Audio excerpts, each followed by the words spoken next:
Els protagonistes som totes les persones que en un moment de la vida hem d'acabar jugant el paper de pacient, el paper de malalt. Normalment fem el viatge de la salut a la malaltia i de la malaltia a la salut. A la pel·lícula ho veiem al revés, perquè el Leonard passa de la malaltia a la salut i torna a la malaltia.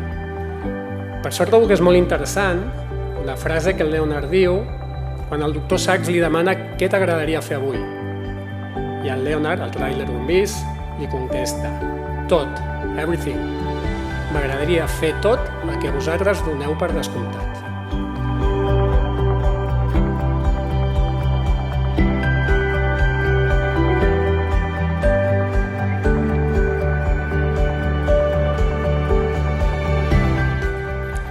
Acabo, crec que cal destacar el paper de la infermeria.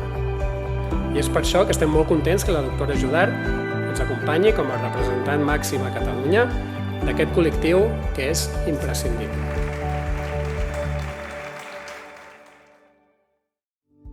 Perquè tots els que sou aquí heu tingut experiències molt diferents, però us heu trobat en la situació, la circumstància de seure-us en una consulta per entendre una malaltia o un trastorn, per acceptar-ho i per lluitar-hi d'alguna manera, no?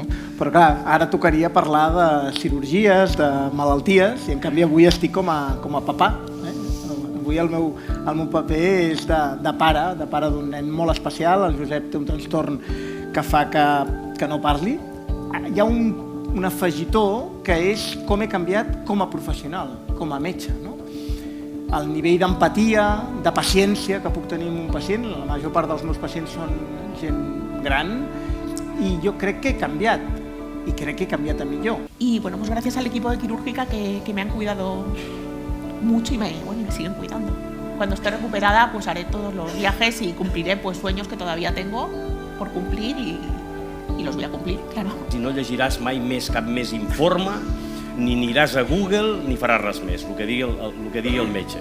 No, afegim a lo de l'esport, que crec que és clau. És el lloc ara mateix, un dels llocs on soc més feliç quan jugo a tenis. I, bueno, quan vaig fer la quimio no vaig poder jugar perquè no estava en condicions, però és la vàlvula d'escapament meva i la veritat és que l'esport és essencial.